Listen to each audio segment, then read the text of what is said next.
Podcast Answer Man, episode number 241. Entertaining, educational, and encouraging content that makes a difference. This is GSPN.TV. Join the community.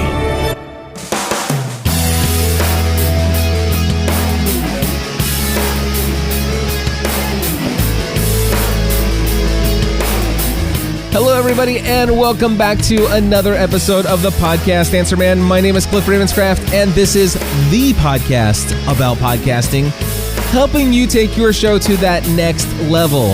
It doesn't matter if you're a brand new podcaster, if you've been podcasting for many years, or you haven't yet recorded that first episode. There's something we can all do to take our show to the next level.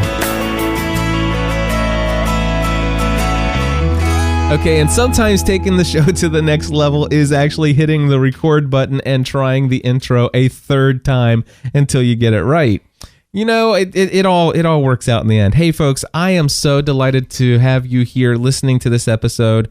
I know that there's a possibility that you could be listening to this 4 months after I record it. But here in the studio, it is Thursday, December 22nd, 2011, and I do want to wish each and every one of you a very Merry Christmas and hope that you have a great celebration with all those who you can celebrate it with. Well, my friends, we have an interesting show lined up for you here today. I have yet another Where Are They Now interview to share with you. This time, we're going to be talking to Todd Clift, who is from MoonstoneCellars.com. Todd actually has a winery in California, and we're going to learn about how he's using podcasting to basically boost his customer relationships and also retention. I think it's a fun interview. Just got finished editing it just a few moments ago. So it's going to be I think there's going to be a lot of valuable points there. And I'll even try to highlight some of those in the show notes over at podcastanswerman.com here for episode 241. Also got a few questions we're going to be covering here today. Let's see if I can tell you what they are real fast. Mark wants to know what's going on with my iPad. How am I using that these days? Michael wants to know if you can do more than one show with Libsyn without paying for additional accounts. How do you do that? And then, of course, Gordon has a question here from Then Gordon, not of course. Edit that out in post-production. Not going to happen. Anyway, Gordon has a question about feed validation. So those are the kind of things we're going to be covering in this episode. Real quickly here, I just want to throw out a quick little personal word for myself to promote one of my affiliate accounts, Bluehost Hosting. I haven't done this ever before, and I might do it on a regular basis. But if you guys are out there and you're thinking about creating a podcast, I really recommend that you do it on WordPress. And if you haven't yet created your own hosting account, it's really a piece of cake. It's not that difficult at all. And if you sign up for Bluehost, you're looking at, I think it's right around $6 or $7 a month. If you go to podcastanswerman.com and then click on the resources tab, there's a link there that you can click on. If you do that, I get a pretty generous commission on the sign up of a Bluehost account. So, and then of course, there's also learnhowtopodcast.com that will give you a free tutorial on the basic foundations of podcasting. And if you want to take it a step further and learn how to take all of the things you learned on learnhowtopodcast.com, then go over to the, basically go to podcastanswerman.com, click on products, and there is a WordPress for Podcasters tutorial there. Now that one is a paid tutorial, but here's the cool thing.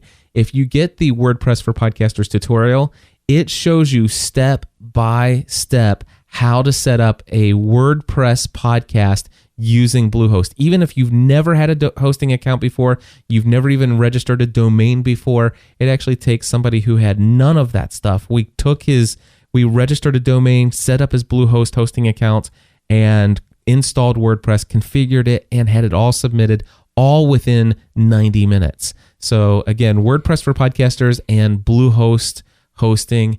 It is a perfect way to get started into this world of podcasting. All right, we're going to now tune into our very first question of the day, and we're going to let that be, let's go with Gordon. Hi, Cliff. Gordon Firemark here from the Entertainment Law Update podcast with a question for the podcast Answer Man. Today I discovered that my latest podcast episode wasn't showing up in iTunes. When I went to look, it wasn't showing up in my FeedBurner feed either. I spent a bit of time poking around, experimenting, and I finally seem to have got the feed working. That is, iTunes is now carrying the episode. But the FeedBurner feed validator still throws an error message at me. I've attached a screenshot of that message for you to take a look at. It seems that something is putting invalid character strings into my feed. It looks sort of like a HTML closing tag for the URL indicator in the feed. I'm just wondering if you have any idea why this might be happening and what I could do to correct it. As far as I can tell, the only plugin I use that does anything to the RSS feed is the PowerPress plugin from Blueberry. So any light you can shed on this will be very welcome. Thanks for everything you do. All right, Gordon, thank you for the question. And the cool thing is that I know that he's already got everything all squared away. He had emailed this to me earlier, and I had gotten this, and I knew it would be a couple weeks before I finally got around to answering this question for him, and so I went ahead and answered it. But here's the thing you need to know about those feed validator tools. As long as your RSS feed, when you send it over to FeedBurner, and you get it all set up, and you hit. Matter of fact, this is what you should do. Once you have everything set up, go over to the FeedBurner account, click on the feed, go to the Troubleshootize tab. And then if you scroll down, there's a button that says Resync Now. Click that button. If it turns green at the top, then everything is fine. All right. If it doesn't turn green at the top, chances are you've probably got something else going on the side of WordPress. Usually it has something to do with the size of the original XML file, or something else is going terribly wrong, or perhaps maybe you don't have anything in the RSS, in that category that you're pulling the RSS feed from. But most of the times this is not an issue. However, I can tell you this, Gordon, I would say that if you were to take, out of all the different RSS feeds that I personally have, for gspn.tv, for podcastanswerman.com, virtualassistantpodcast.com, any of the feeds that I have, and if you run them through that FeedBurner feed or the feed validation tool that FeedBurner links to, if you run my feeds through those, every single one of them are going to report errors. They all have some kind of miscellaneous character or something like that. I think that's oftentimes happening from, different plugins that we have installed that is putting, different code here and there inside of our WordPress installations. But to be honest with you, none of that really matters. As long as FeedBurner is able to pull the information from the original feed and burn you a new feed that will work in iTunes, that will work in other podcatchers, that is perfectly fine. It doesn't matter if there's a stray little HTML tag here or there. It's not going to affect anything at all. I would assume that maybe there is a very rare case where something might be wrong and it's causing you to have issues. But if you get a green light, if you get the green stripe at the top saying that your feed has been successfully synced, then you're perfectly fine. Don't even worry about it. And I happen to know and have confirmed with Gordon that when he basically resyncs under the Troubleshootize tab, it does turn green. Yes, the feed validation tool is showing you that it's not exactly according to their quote-unquote specs, but as long as it's working, and you really don't need to go in and troubleshoot that stuff any further. So I know that worked for Gordon, and if anybody else running into that issue, you've looked at FeedBurner or the feed validation tools out there, and they're telling you you've got all kinds of stuff in your feed that's wrong. As long as it's submitting your episodes, or as long as it's sending your episodes out to all the podcatchers, that's really all that matters. All right, and let's see here. The next one we have is a question from, I'm trying to look here real quick. I think it is, I don't have it right here. There were three. I had them before. Let's see here. Michael. Michael has a question. Oh, yeah, here it is. Michael has a question about more than one account with Libsyn, or more than one show. Hello, Cliff. This is Michael Corley from the Vox in a Box podcast. In one of your earlier shows, you had mentioned to another caller that it is possible to have more than one show going through the same Libsyn account without requiring you to create another account. My question is, how do you have to label, or in other words, designate the two different things so that even though they're on the same feed, or not feed, but on the same account, they go out accordingly to the different places? I hope that is clear what I'm asking, and I very much appreciate your help, and have a wonderful day. All righty. Thank you so much, Michael, for the question. And I you know what? I've answered this in the past, but I can't find easily where I took that one away, what episode that was in. So here it is again, and I have no problem readdressing questions, especially when it's been such a long time since I've listened to them. It's not my expectation that you're going to go back and listen to all prior 240 episodes, although some people do. But I certainly don't mind these questions coming up from time to time. So here's the answer to this question. First and foremost, yes, I do promote Libsyn, Libsyn.com quite a bit. And that stands for Liberated Syndication. And when you set up an account with them, there's the possibility that they can take care and do everything for you. Your website, your RSS feed. I mean, they can handle it all. The only thing is I recommend that you don't do that. I believe in having your own WordPress installation on a self-hosted hosting account, and creating, all of that, and having your home on the web that you own, that you control, that you can do pretty much anything you want to do with that WordPress installation with zero limits, almost no limits.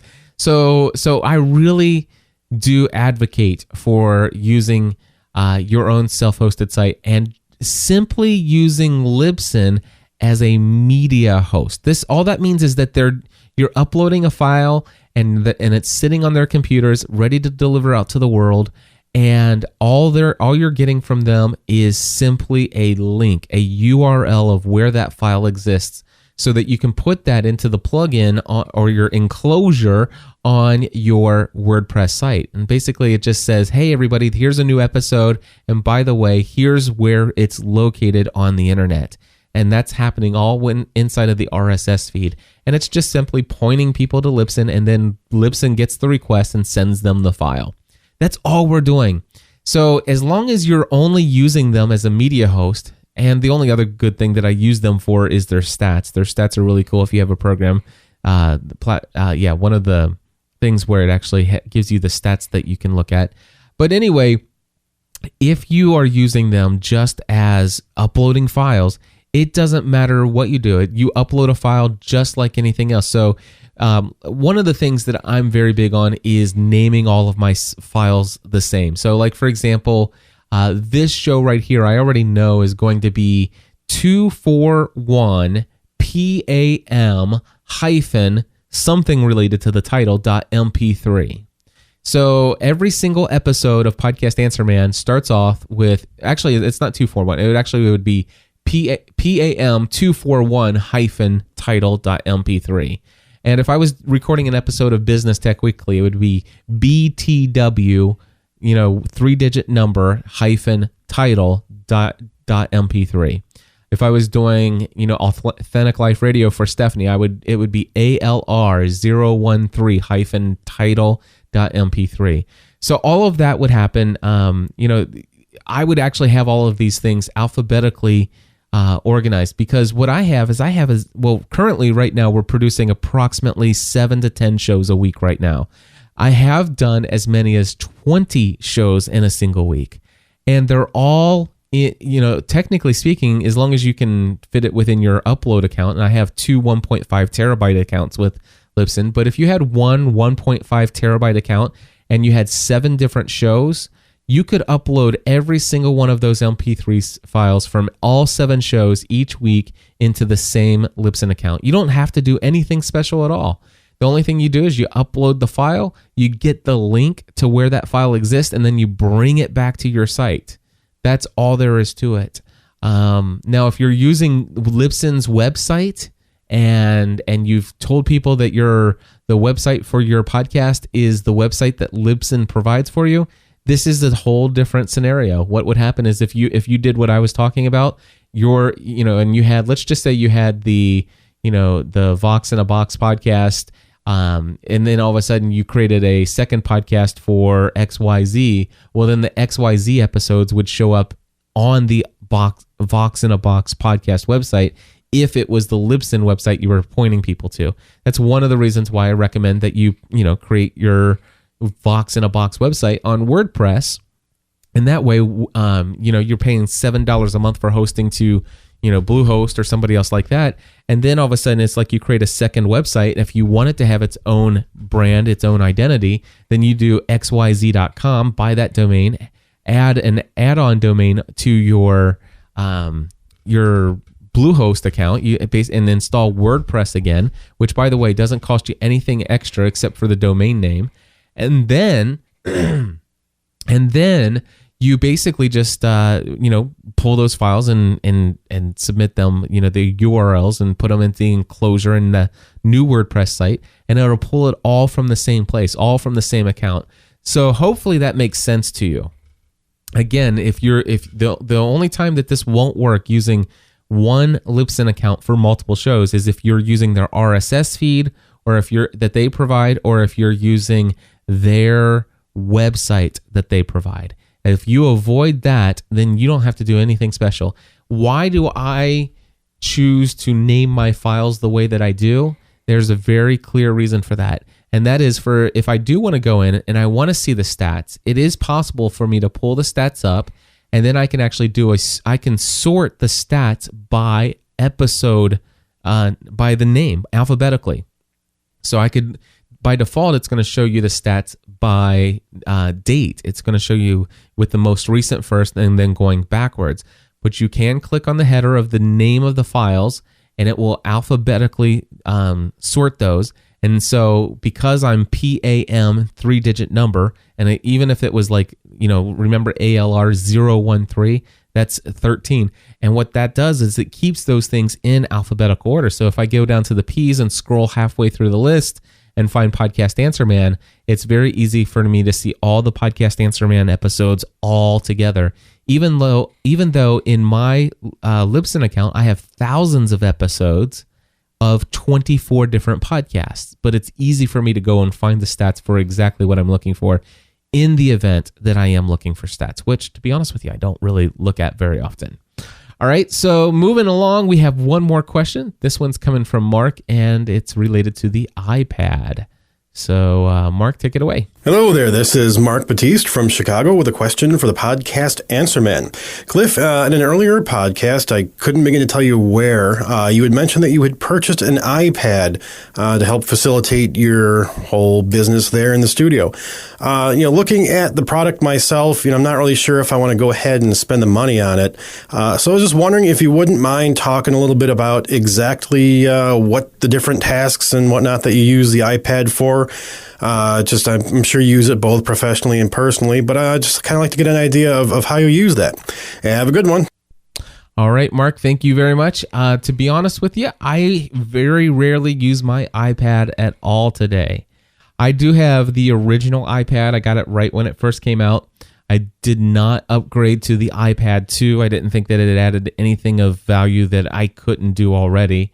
Yes, it's got the camera, it's got FaceTime, but I've got an iPhone 4 here that has FaceTime, and I very rarely ever use it.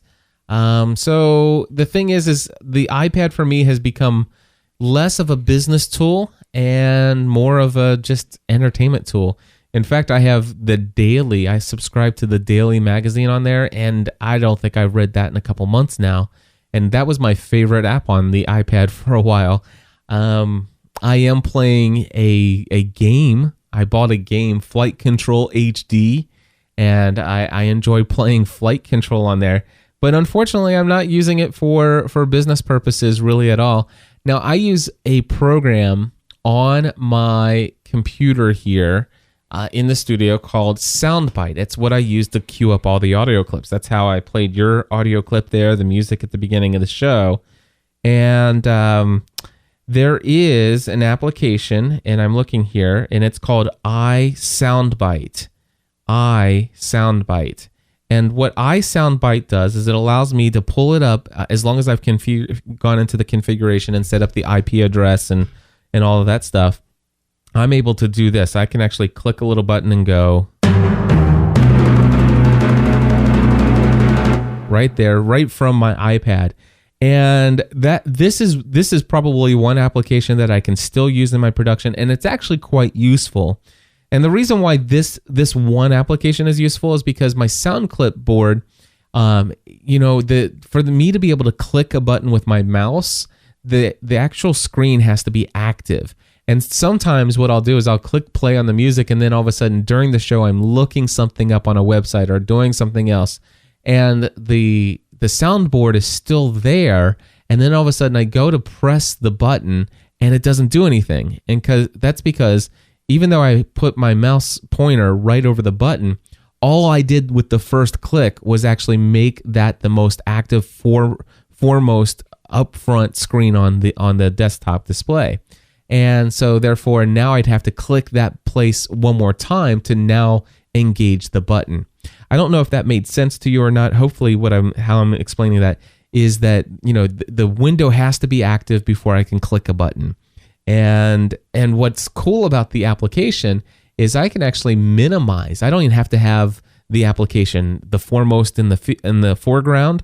I don't have to have it even up on the screen. It could be minimized down to my dock, and no matter what, I could always click a button, and I can hit any of these buttons that I want to. And so that's kind of nice. And it's basically remote controls via Wi-Fi from my iPad to my computer and gives me the ability to do. Hi, this is Leo Laporte of This Week in Tech, and you're listening, you're smart, to Cliff Ravenscraft. He is the podcast answer man. So it gives me the ability to do all of that. That's really the only thing that I use my iPad for business related these days. And I haven't even done that in a long time. Here's the other thing. I just want to tell you, there is another application, same icon and everything, same company makes it. And the name of that application, I'm looking it up right here. It is called Soundbite. So by the way, the other one's called iSoundbite. The second application I'm telling you about is called Soundbite. It is the same program, only it is not the remote control to the desktop version. It is a paid app. By the way, I think the remote control is free for the desktop version. But anyway, the other one, this one here is a paid version. It's not a remote control. Instead, it is a soundboard for your iPad. And I know Father Roderick was using this for a while. I'm not sure if he still is or not. But one of the things that I did notice with this is that there is maybe even a half a second or even a full second delay from the time I press the button to when the actual sound effect will actually start playing. And that really drives me crazy. So if I press a button, I personally expect it to start playing that like the second my finger touches the screen.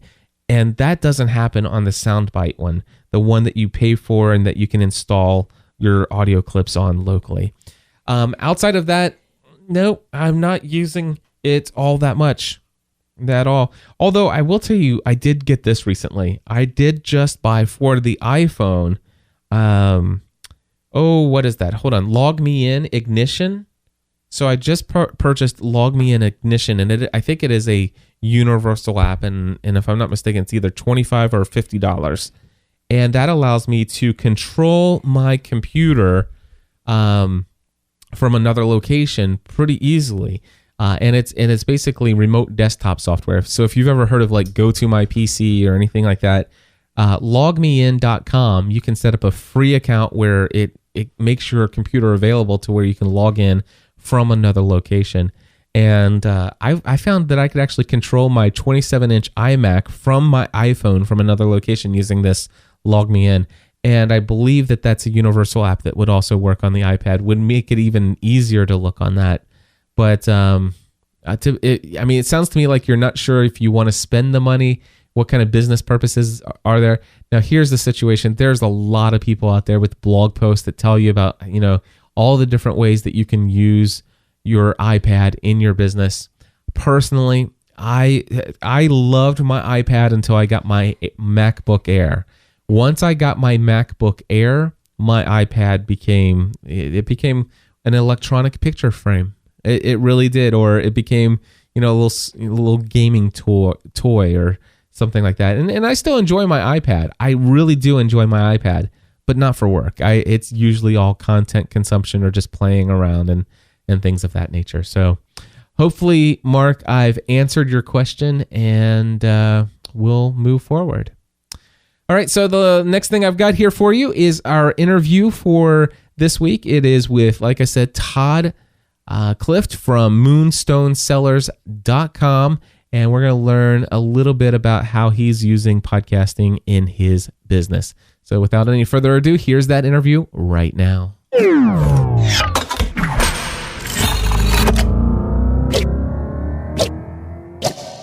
Okay, everybody, I am on the line now with Todd Clift. Todd, thank you so much for coming on and doing a Where Are They Now podcast Answer Man interview. How are you, sir? I'm doing fantastic, Clift, and thanks for having me. It's a pleasure. Well, I'll tell you, it has been a while since you and I first met. I got a call from you out of the blue. Probably about 5 or 6 months ago, you had ordered a Heil microphone, and out of all the clients I've ever had, I just recall like miserably failing in this one area. It's like, how can this happen? Oh, that was, I got to say, your recovery in that situation was nothing short of amazing. And, I have a business, and sometimes things don't go as planned.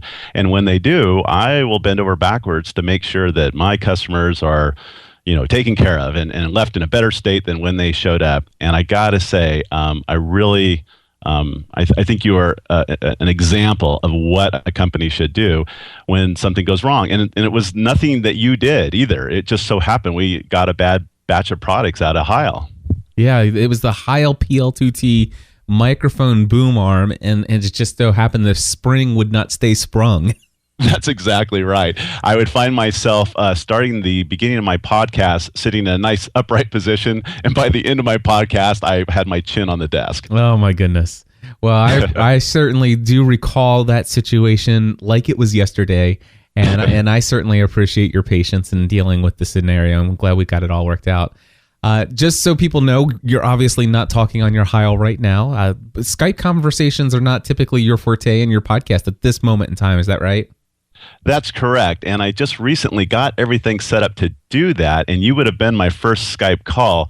But, we obviously found a little ground loop program or problem in there. So I'll get that taken care of. We'll figure it out. Well, let's go way back in your story. I want to ask you, when did you first learn about podcasting altogether?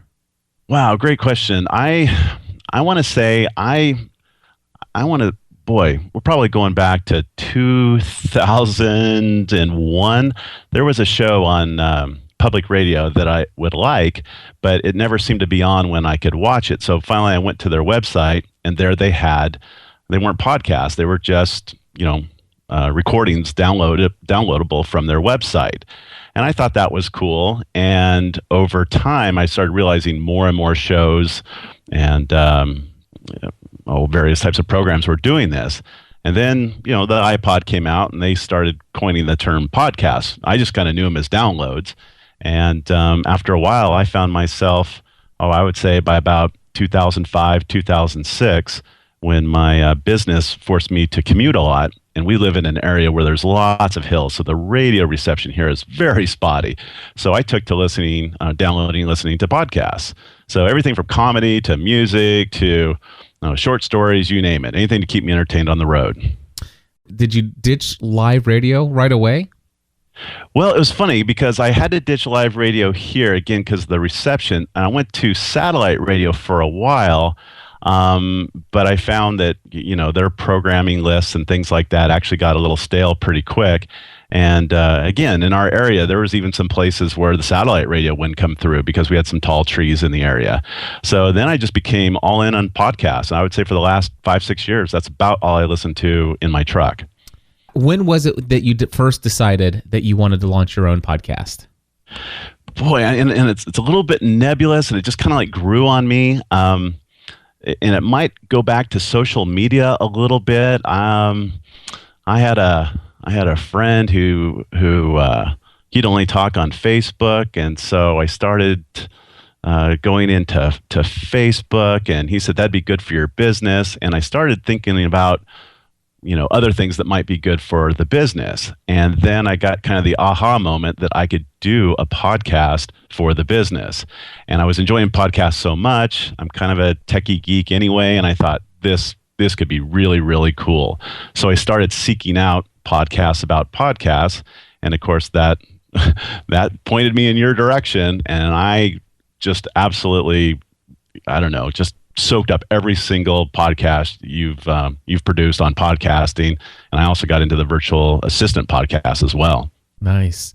So, okay, you mentioned that you decided you thought a podcast could help your business. What is your business?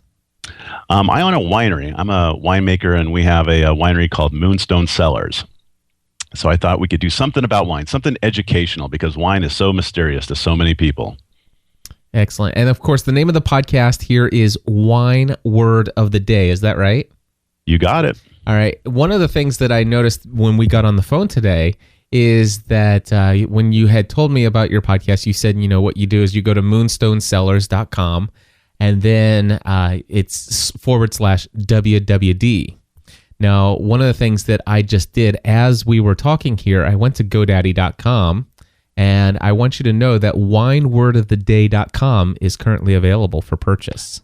Not by the end of this conversation. We will make sure to own that in the next 30 minutes. Exactly. And so my recommendation is to take winewordoftheday.com, simply go into your domain administrative platform or whatever, and then go in and just do a simple forward so it forwards right to that subcategory on your site. Yeah, great idea. Should have done it years ago. And the cool thing is, of course, when honestly, I know that, winery, cellars, I'm thinking, okay, sure, CELLARS, right? But right. For some reason, I'm not, obviously, if I were maybe into wine and I was really interested in your podcast, I would be able to do that. But when you say Moonstone Cellars, I'm like SELLERS. Well, obviously, they're selling wine, so it'd be Moonstone Cellars. Right. And so for me, it's winewordoftheday.com. And then it's like, I can type that in, and then boom, it still takes me right to Moonstone Cellars, which I think is beautiful. I love the concept of having a podcast that exists on the same website as the business website, and where driving traffic to your podcast also drives traffic to your business. Yeah, we have a couple of things in there. I think if you just go to our homepage and you click on fun stuff, you'll find all kinds of things that are sort of podcast-esque. I mean, we have a contest every Monday for Moonstones Music Mondays. So we have a contest where you need to guess the wine-related song that we're thinking of that week. And it's really more of a blog than a podcast, but we give away Amazon gift cards for songs that have that mention wine. And then we have we have wine news. That's another podcast I would like to develop, and that would be probably 2 or 3 times a week, which is fairly ambitious, but when news happens, it happens.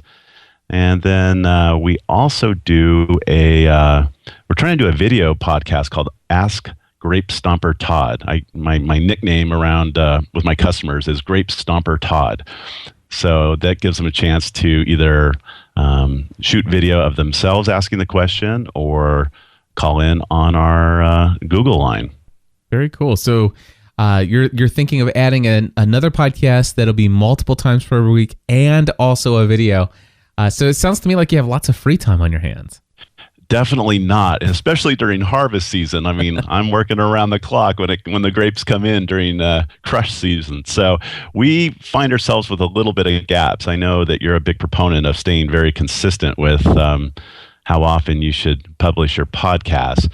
And even with our Wine Word of the Day, which theoretically could be a daily podcast, we're lucky if we get 2 or 3 in a week. Well, yeah, there's nothing wrong with that. I really like the idea of a weekly format. Anyway, and one show a week, but obviously with the shorter format and the name Wide Word of the Day, I can see where you would want to try to keep up with that multiple times per week.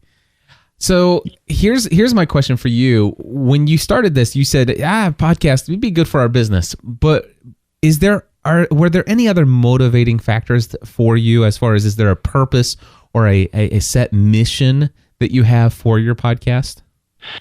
There was, and it really is has to do with customer relationship and customer retention. Our business or our winery tasting room is in a tourist town on the coast of California.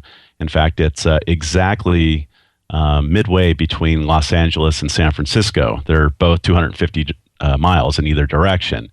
And so most of our customers come from those towns or a couple hours away from the Central Valley of California. And they may come to our town, say, once or twice a year. So I was trying to think of a way, how can I, maintain, the relationship, the bond that we get with our customers when they come to visit us face to face? How can I keep that fresh and alive over the course of the year? So the next time they come and visit the town, they will be sure to come in and see us. Nice. And how do you promote the podcast to the people there? I mean, obviously, these people aren't always familiar with what podcasting is. How does that conversation go? How do you do this? Yeah, that's a great question. That usually gets worked into the conversation when they are tasting wine in our shop. So at some point, especially if they show some sort of interest in learning more about wine. I mean, let's face it, some people go wine tasting because it's just fun and it's something to do with their friends. But some people are really curious about wine, its history, the different varietals, all the different educational aspects of it. And that's when I let folks know, it's like, hey, if you like, the conversation that we're having right now, you will love Wine Word of the Day. And that's how we typically get most of our listeners. Now, have you trained other people in your winery to have this same conversation with people as well? Yeah, it's funny because I have, I would say about 3 different staffers behind the bar. And 2 of them are really good at it, and 1, it's just really not his thing. He really doesn't know how to explain it. He's a bit of an old school kind of a guy, not much of a podcaster. So I got to work on him and getting the message out a little bit better. What about anything other than word of mouth? Are you using any kind of printed materials, like a super glossy postcard that looks very appealing and kind of captures people's attention they can take home, and it falls out of some kind of brochure or something like that when they're in front of their computer? Yeah, that's a project that we have on tap right now. We need to build what we call a rack card, a new card that explains the basics of our winery, where we're at, all that. And then certainly we want to put the podcast on there as well. Excellent. But short of that, certainly in all of our email publications, the email newsletters, or we have something called a wine club where people subscribe to receive a package of wine 3 times a year. And those folks, they're kind of like the Premium Plus members, if you will, and they receive newsletters periodically. And of course, we're always touting the podcast in there. So sometimes you get these people who are paying a significant amount of money to be a part of the wine club where you're sending out packages of wine. Is that what I'm hearing? Correct. They either sign up to receive 3 bottles or 6 bottles of our wine 3 times a year. All right. So this is the cream of our customers. Cream of your customers. So these are the best of the best. And Let me see here. How long is your average podcast episode? About 2 to 3 minutes. About 2 to 3 minutes. So a blank CD in audio format can have, what is that, 74 minutes of audio? Yeah. So imagine this idea of creating, putting together, how many episodes of your podcast do you have right now, would you guess? Just approximately. About 126. Okay, so could you imagine maybe taking the top 30 or 40 episodes of your podcast, having those burned on as CD audio, not MP3 audio, but CD audio, creating like a little intro that would open up the first track of the CD, and then having all these episodes back to back, and then you have one audio CD, and then you can send it off to duplicators. Probably cost you about 50 cents to somewhere between $1.50 per CD. Have a nice label designed that looks classy, and then get yourself some inexpensive CD sleeves, and then stick in each of those packages this free audio CD. I think it's a great idea. I really do, because it's one of those things where, we try to tell a lot of people about the podcast, but by the time they get home to San Francisco or wherever, it may have completely slipped their mind. So if they got a CD, they can't help but maybe to put it in the car on their way home, and then maybe hook them right then and there. Well, you actually, I didn't even think about that when you said the 250 miles either way. So you got 250 miles drive home. So you obviously have the people who have the CD in the car, but then also you're shipping out that physical product anyway. It's not going to cost you anything extra to just tape onto the side of the box, inside that extra CD as well. So exactly right. It's a good idea because I would say about once a year we send out a little gift to our wine club members, and this would be ideal. It's a fantastic idea, Cliff. Thank you. Absolutely. I'm always trying to think of some creative ways to get those, because you said your intended idea for this was to take the existing in-person clients, customers, if you will, and turn them into subscribers so that they'll remain connected to you and your brand. And that's exactly right. One of the big things that I have in my mind is, if your intended audience is the same, is it possible to, instead of launching a second show, include the new stuff into an existing show? So rather than giving people 2 or 3 different things to subscribe to, why not, if the intended audience is exactly identically the same between the 3 different shows, why not give them one show and feed it all out into that same audience? And that way you don't kind of fragment your audience between different shows. Somebody subscribed to the video, which they only get like once every month and a half. Somebody gets the audio, which comes out once every other week. Whereas if it was all 3 together, it's like, wow, there's consistently something flowing from these people, and I really love this brand. Yeah, I could see where it would be kind of like a 3-act show. You've got your wine word of the day, you've got your wine news, and then you've got your Ask Grape Stomper Todd. Yeah, that's a really good idea. It's my mind starts to boggle a little bit in terms of, oh my gosh, we got to produce all of this, and at least weekly or whatever, because each one of these shows, of course, takes a little bit of time to put together, as you're well aware. But I think it is brilliant. We would have a very unique show, and then I think we could engage the listeners, on a much deeper level if we did that. I exactly the format that you just gave. It sounds great. We're going to start off with the wine word of the day, and then now we're going to move into some news, and then we're going to end this with Ask Todd, Grape Stomper Todd a question. That seems to me like a perfect format for a once a week podcast, which actually drops down your production. Yeah, it would. Because when you're trying to do something daily, you feel the little tap of the shoulder of pressure almost constantly. It's like, I should be working on a wine word of the day. But this would be more of a kind of a variety show, if you will. And I think we would get a lot more engagement. I think it's an awesome idea. And I could, you're right, I could consolidate things and quit spreading everybody out so bad. And the other thing as far as engagement, like, for example, you mentioned some people, you got probably some people you see over and over again. And one of the things that I've learned through a book called How to Win Friends and Influence People, it's Dale Carnegie. I'm sure you've heard of the book. Sure. I've read it a couple times. And that is how much people love to hear their name.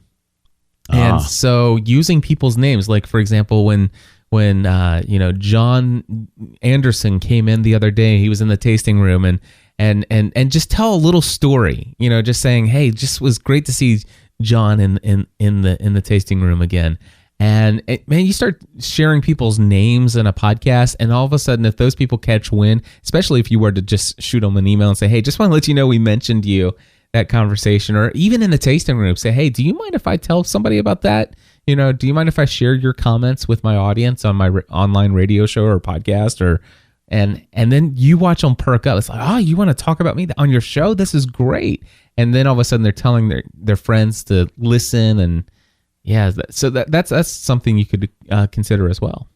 Cliff, that's brilliant, because we do have, oh my gosh, we have lots of events about every other month or so. We have winemaker dinners, or we do, harbor cruises and wine appetizer parties. We have theme parties around Halloween and harvest and all of that.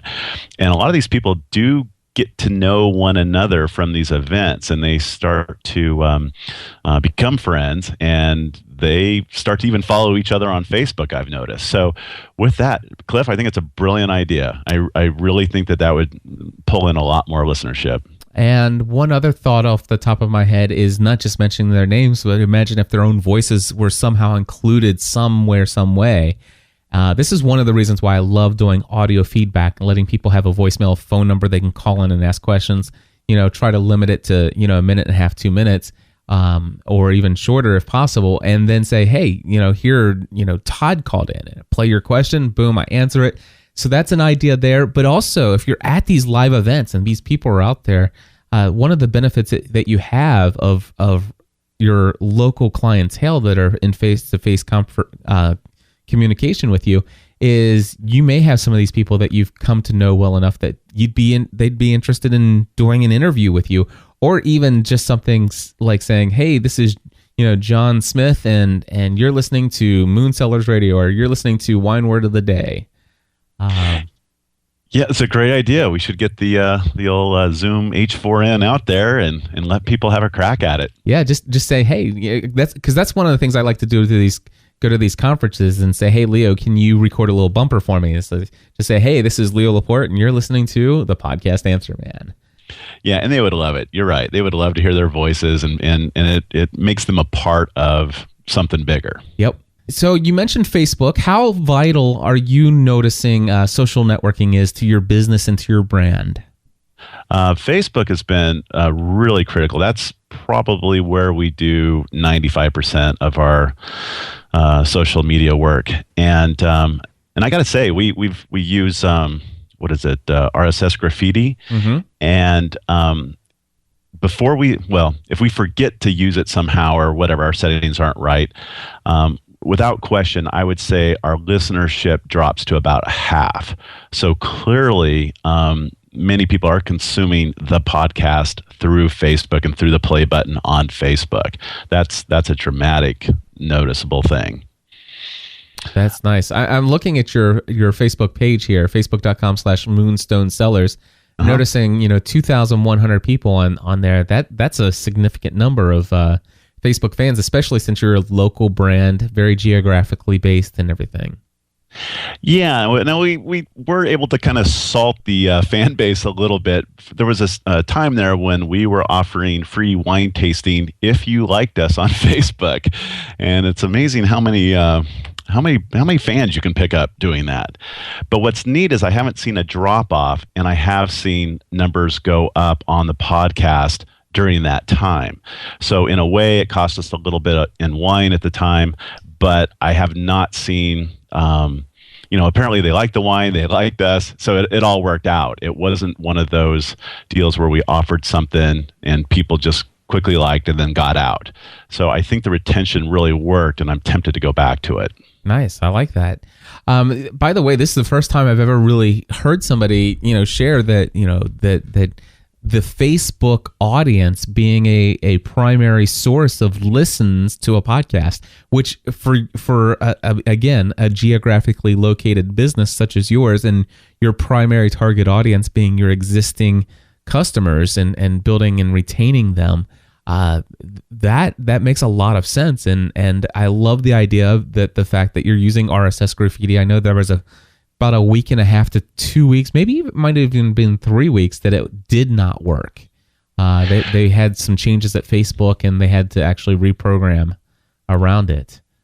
Yeah, and I think it was during that time when we were seeing drop-offs, and we were like, what's going on here? And it turned out it just wasn't getting out onto the feed. And it was then when I realized just how many people were consuming it through Facebook. You had mentioned the Zoom H4n recorder. What other kind of equipment are you using? Well, I've got the Mackie 1402, which is pretty new for me, so I'm still figuring it out. But oh my gosh, I just have so much fun with it. I've got everything, in my office tied into it, so I never flip a volume on a computer again. I just put up a slider whenever I want to do anything. And then I've got the compressor limiter gate, the Behringer Multicom 4600, which and I don't think I would know how to use it if I did not, if I had not watched your video on that, by the way. Thank you. You're welcome. And now it's kind of almost a set it and forget it kind of a device. I really like it. I think it sounds great. Of course, the Heil PR40 and the boom arm, which sounds amazing. And for software, I use, believe it or not, Audacity. Once, after 126 episodes or whatever, to me, it's just like, second nature. Now, you are recording into the software on your computer, or are you recording into the recorder and then transferring and editing in Audacity? Yeah, definitely into the recorder first. Okay. I know the I know all about that. No, I was just wondering. I've crashed enough computers to know that you always want to go into the digital recorder. Obviously, with that many podcast episodes, you've put a lot of work into this. Do you feel like it's all been worth it for your business? I do. I really do. I think we really have. I'll just, like I said before, when people come in, not even to buy anything, and just say, hey, we're looking forward to another podcast, and they are very good customers. It's not that they, don't buy anything, but when you see your customers like begging you for more podcasts, you're doing something right. So you are keeping them engaged. You are keeping them close to you. You are giving them something that they think is valuable. And for me, it's just a lot of fun. I got into this business because I think it's fun, it's creative, and it puts smiles on people's faces. And if I can do that virtually through a podcast, it really does kind of maximize my mission. Awesome. Well, Todd, I really appreciate you taking the time to share your story and your podcast with us here on the Podcast Answer Man show. Where can people find you on the web to check out your podcast? Well, I think by the time they hear this, I think they should go to winewordoftheday.com. All right. Todd, thank you so much, my friend. Hey, thank you, Cliff. And I really do appreciate all the work that you've put into your podcast and how much you've shared with all of us. It has really made a difference, and keep it up. Well, there you go, my friends. That is my interview with Todd, and lots of valuable information in there.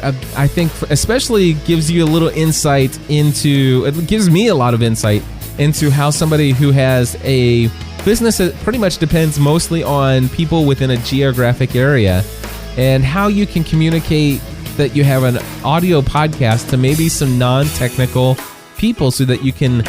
and I love his mission. That's what I love. Customer relations and customer retention. That's why he created the show. And it seems like it's doing that for him. Also love the idea, and I'm glad we had the conversation about the fact that, you have this idea. You want to create more shows. You want to add new shows. And I don't know, maybe he will end up doing more shows. But if the intended target audience is exactly the same, why not just create multiple different segments of a same one show? I see this very often. In fact, I'm a serial podcast launcher myself, and I have to watch myself. In fact, I just trimmed down my active list of shows to 10. That's right, my friends, 10. And who knows? I might even prune it down further moving forward in 2012 and 2013. I really love the idea of taking your time, energy, effort, and putting all you have into the show or shows that you have, and not spreading yourself too thin. It's one of the things that I've learned over my 6 years in podcasting now. So, Anyway, Todd, thank you for coming on the show. And folks, if you want, like I said, head over to podcastanswerman.com.